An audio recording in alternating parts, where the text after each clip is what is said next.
bienvenue si vous nous rejoignez, il est 20h30 à Tel Aviv et on ouvre la partie débat de ce journal. Binyamin Netanyahou est-il réellement le maître de l'horloge comme il le prétend, comme il l'a peut-être démontré il y a quelques minutes à peine? A-t-il un coup d'avance sur cet échiquier politique qu'il connaît par cœur ou s'est-il laissé rattraper par les événements? On pose la question à nos invités depuis Paris. Avec nous ce soir, Meir Habib, député des Français de l'étranger et ami intime du Premier ministre depuis de longues années. Merci d'avoir accepté notre invitation. À mes côtés, à Tel Aviv, Daniel Haïk, analyste politique à i24 News, Marc Lefebvre, porte-parole de La Paix Maintenant, et Myriam Rossman. Vous êtes historienne et vous suivez de près évidemment ce qui se joue en ce moment.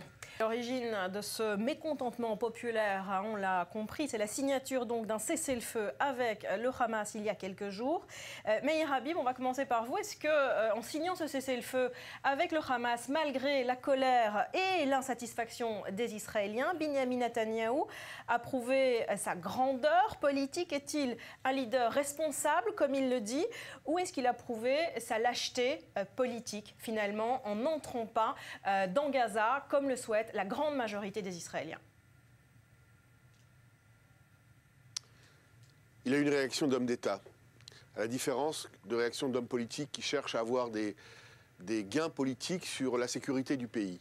J'étais avec lui il y a exactement une semaine, heure pour heure, minute pour minute, dans sa suite à Paris. On devait avoir un dîner privé, sa femme a fêté ses 60 ans avec mon épouse.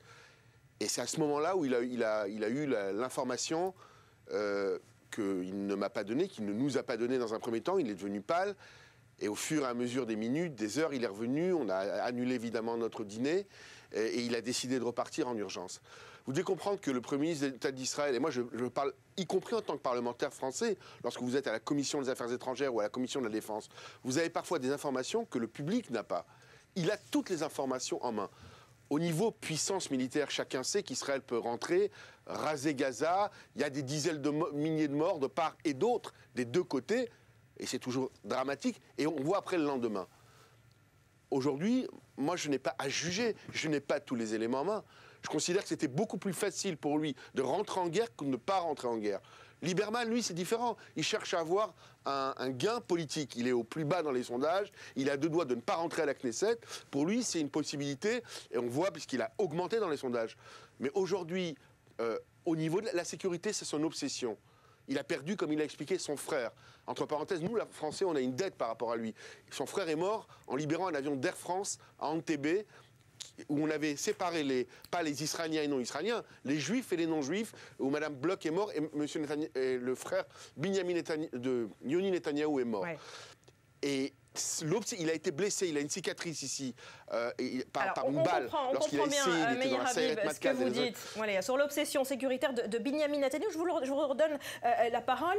Marc Lefebvre. Donc croyez-moi que s'il a décidé, Barbara Scherer, juste pour vous dire, Barbara Scherer, s'il a décidé de ne pas rentrer à Gaza, ouais, il a les éléments, et les gens qui ont voté pour lui, et même bien au-delà, j'étais avec il y a quelques minutes, avec Bougie Herzog, l'ancien président de l'opposition, il y a une demi-heure de temps au Palais des Congrès avant de venir chez vous. Ouais. On était assis à un côté de l'autre. Et il m'a dit, je soutiens totalement la position responsable de Benjamin Netanyahou.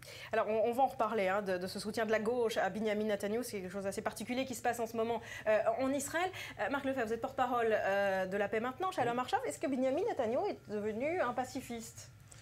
Non, nous avons entendu un discours martial et viril, un discours qui est habituel chez Binyamin Netanyahou.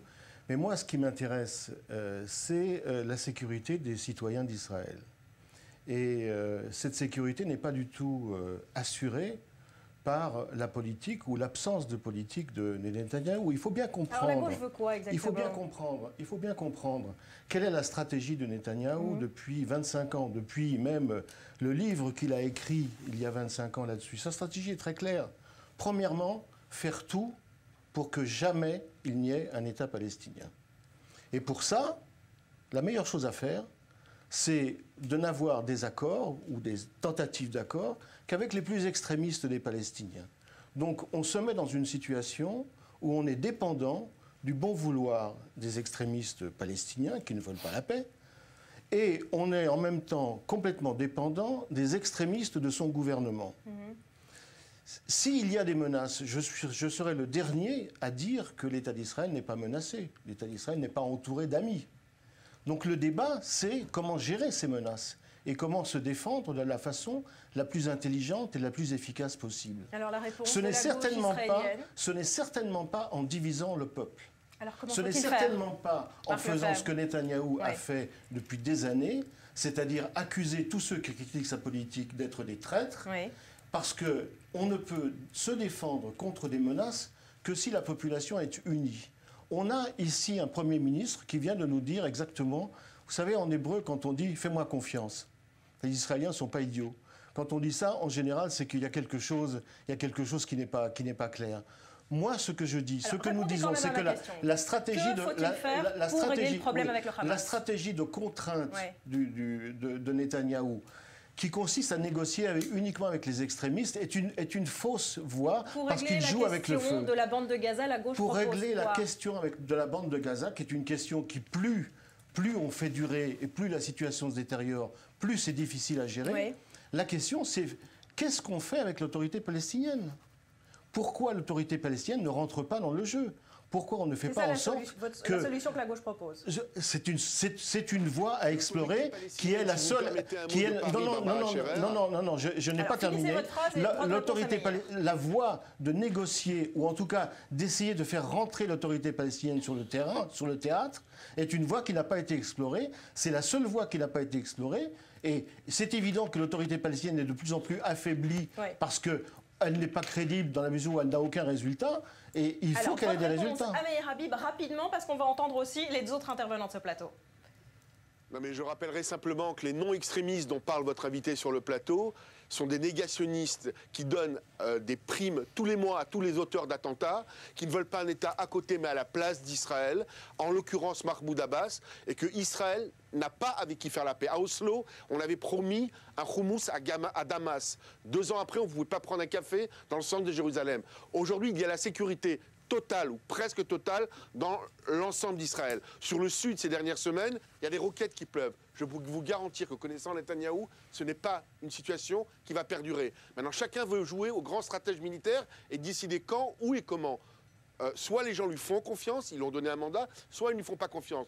Je vous garantis qu'à mon sentiment, s'il y a des élections, il est possible qu'il y ait des élections, vous verrez qu'il sera élu pour la 5e fois dans un État démocratique comme Israël.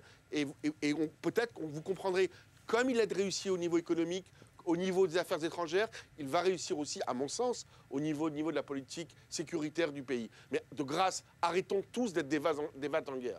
Alors, Myriam Rossmann, voilà, Binyamin Netanyahou n'a pas voulu se montrer vat en guerre. Est-ce qu'il a bien fait ? Il faut séparer plusieurs points. Là, oui, je vous réponds oui, parce que par rapport à l'état de Gaza d'Israël, on aurait rentré à Gaza, on aurait encore une guerre comme il y a 4 ans, on aurait sorti avec des morts et des blessés, et on était arrivé à la même endroit et le même point où on est maintenant. Alors de ce point-là, oui, je pense qu'il a bien fait. Et en plus, il ne faut pas oublier que c'est tous les chefs d'état-major, tous les gens de l'armée, Mossad, etc., ont conseillé ça. Et il ne faut pas non plus oublier que nous, on ne sait pas tout. On ne peut pas tout dévoiler. Il doit y avoir des choses derrière et des points. Ça, c'est la première chose. Par rapport à l'élection, oui ou non maintenant, là, encore...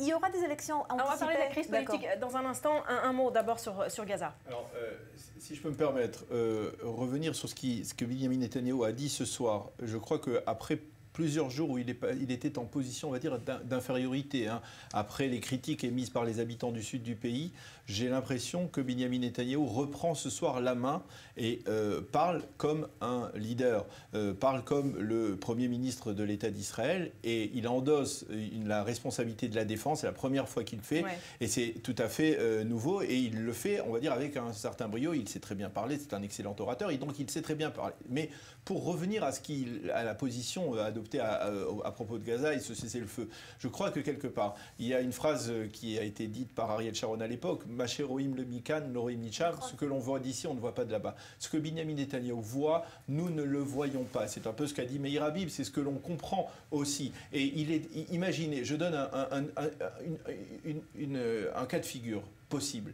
Soit, imaginez que les chefs d'état-major, les responsables de l'armée aient dit à Binyamin Netanyahou, aient dit aux ministres que dans la conjoncture actuelle, une opération massive de l'armée israélienne à l'intérieur de la bande de Gaza entraînerait le déclenchement d'un second front au Liban ou d'un troisième front en Syrie.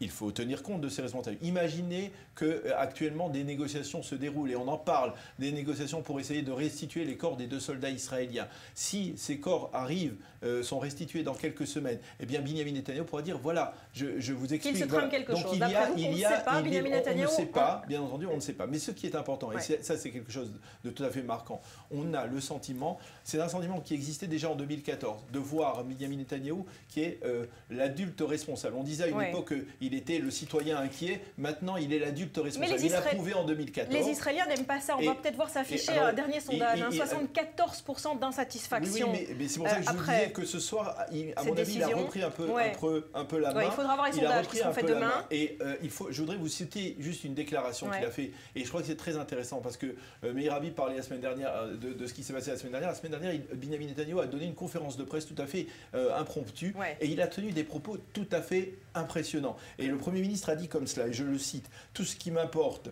et sur lequel je suis entièrement focalisé, c'est de savoir comment renforcer notre puissance. Je vais vous dire une chose, et je ne le dis pas par hasard, je vois des soldats prendre leurs sacs, embrasser leurs parents, quitter leur foyer, et parfois, certains d'entre eux ne reviennent pas. Si c'est nécessaire d'envoyer ces jeunes au combat, au péril de leur vie, je le fais. Si on peut obtenir le même résultat sans envoyer ces soldats, alors c'est ma responsabilité de le faire et d'éviter des conflits superflus. » Et ça c'est quelque part l'image de Binyamin Netanyahou d'aujourd'hui.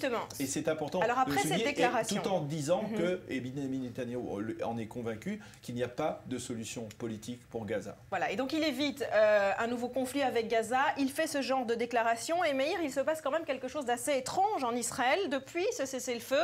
Binyamin Netanyahou est encensé par la gauche israélienne, je vous cite Gideon Levy. Gideon Levy, c'est le Haaretz, c'est la gauche de la gauche. Personne dans l'ensemble de la classe politique n'a proposé une vision d'avenir pour Gaza, un plan pour sortir de ce cycle de violence. Tous ne voulaient voir que du sang, à droite comme à gauche, des morts palestiniens et leurs maisons détruites tant que possible. Et il n'y a qu'un homme qui a empêché à son corps défendant de se lancer dans un conflit, c'est Binyamin Netanyahou, et je n'ai pas honte de le dire. Est-ce que c'est une illusion où la gauche adule Binyamin Netanyahou aujourd'hui, et ça, en période électorale, c'est plutôt dangereux? Écoutez, la gauche ou la droite veulent la paix. Il n'y a pas de vat en guerre, il n'y a pas de gens, il n'y a pas de fous, je pense, dans ce pays, en Israël, parce que les gens payent un lourd tribut. Ils envoient leurs enfants. Il faut comprendre qu'une guerre, c'est des dizaines, des centaines, peut-être des milliers d'enfants qui ne viendront pas embrasser leurs parents. Est-ce que pour autant, il y a des fois où la guerre est indispensable et nécessaire à tout prix? En l'occurrence, il a essayé tout récemment de rentrer, par exemple, de l'argent. Il leur a donné 15 millions de dollars par le Qatar.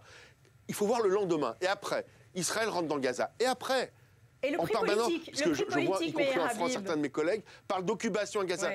Ouais. Mais je crois que la force d'un leader, c'est de ne pas voir le politique et d'avoir une vision d'homme d'État. Il a une vision d'homme d'État, et je vais vous garantir, au-delà du fait que les gens sont très énervés de voir, évidemment, nous tous, nous avons vu, moi, il y a des dizaines de milliers de Français, comme vous le savez, qui habitent à Ashdod, à Ashkelon, à Sderot, dans le sud d'Israël, et quand on a vu des images terribles et dramatiques. Donc les gens disent, il faut réagir. Mais soit on va réagir avec sa passion, soit on fait confiance à la personne qu'on a mis au pouvoir. Pour avoir passé plusieurs heures avec lui encore il y a une semaine, et pour avoir passé quelques milliers d'heures dans ma vie avec cet homme-là en tête-à-tête, je peux vous dire que l'ensemble des mamans qui ont leurs enfants à l'armée peuvent dormir tranquillement. Ça ne veut pas dire, à un moment donné, on sait très bien que les voisins d'Israël, ce n'est pas Luxembourg, la Suisse ou la Belgique. Ce sont des sauvages. Il y a eu 800 000 morts dans cette région du monde en l'espace de 3 ans. En Israël, hélas, il y a eu un lieutenant-colonel qui a été tué, il y a eu des blessés, il y a eu un bus, ça aurait pu être une catastrophe. À ce stade, il y a des dégâts. Et c'est très compliqué de dormir. Faites confiance, je parle à mon sens, à la personne qui a été élue démocratiquement pour faire son travail. Et après, vous jugerez sur les résultats. C'est mon sentiment. Est-ce qu'il va en payer le prix politique, Binyamin Netanyahou? On l'a vu, 74% d'insatisfaits. Et aujourd'hui, une majorité, même s'il se maintient, très restreinte, 61 sièges sur 120. Il a les mains liées. Écoutez, cela dépend quand il y aura les élections. Parce que après la conférence de presse qu'on a vue ce